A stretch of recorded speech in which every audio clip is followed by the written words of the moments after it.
আসসালামু আলাইকুম, কি খবর সকলের? আশা করি সবাই অনেক ভালো আছেন। অনেকদিন ধরে ভিডিও ছাড়া হয় না, তাই আজকে অনেকদিন আগের একটা ভিডিও ছাড়লাম। হুট করে ফ্যামিলির সবাই মিলে ৩০০ ফিট চলে গেলাম। আর ৩০০ ফিটে যেয়ে আমরা কি করলাম, কত কিছু দেখলাম তা থাকছে আজকের ভিডিওতে। এই ভিডিওটি হচ্ছে আগস্ট মাসের দিকে আমরা ফ্যামিলির সবাই মিলে ৩০০ ফিটের দিকে গিয়েছিলাম। তখন দেশে একটু ঝামেলা চলছিল, বাট ওয়েদারটা জোস ছিল। হঠাৎ করেই প্ল্যান ছিল যে নদীর পাড়ে নৌকা দিয়ে ঘুরবো। তো এত খুশি ছিলাম, বাট তখন রাসেল ভাইপারের অনেক গুণা ছিল যে চারদিকে রাসেল আছে, এই ভয়তে তো আমরা কেউই যেতে চাচ্ছিলাম না। বাট কি করে, এত সুন্দর ওয়েদারে নৌকায় কি না উঠে পারা যায়? এই সুন্দর ওয়েদার, চারিদিকে শুধু আকাশ আর মেঘ আর পানি, ভালোই লাগছিল অনেক। সবাই নৌকায় উঠবে না, কিন্তু তাও মন তো আর মানে না, সবাই উঠলাম। আর পরিবেশ এত সুন্দর ছিল।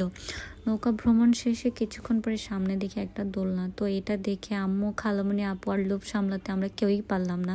দোলনা দেখে সবাই সবার শৈশবকালের কথা মনে পড়ে গেল। দোলনায় চড়ে সবাই খুব এনজয় করতেছিল, খুব ভালোও লাগতেছিল। একদিকে রোদ, আরেকদিকে মেঘ, মানে ওয়েদারটা অন্যরকম। তো পাশেই দেখে একটা মিনি বিড়ালের ছানা, যে খুবই কুটুকুটু লাগছিল তাকে। বিড়ালের বাচ্চা দেখতে দেখতে ভাবলাম যে চলো নীলা মার্কেটের এদিকে যাই। তো দেখি এখানে সবসময় মেলার মতোই বসে থাকে, এখান থেকে অনেক মানুষ আসে।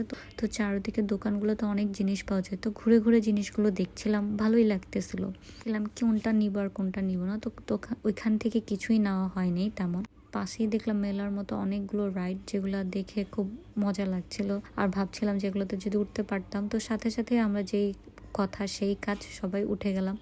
তো এটা একটা আমরা হাসতেছিলাম আর খুব মজা লাগতেছিল, কারণ আম্মু একা বসে আছে, আমরা যে যার মতো বসে খুব এনজয় করতেছি। রাইডে ট্রেনে চড়ার কিছুক্ষণ পরে নাগরদোলায় উঠে গেলাম। এত উঁচায় উঠার পরে বুঝতে পারলাম এত ভয় লাগতেছিল।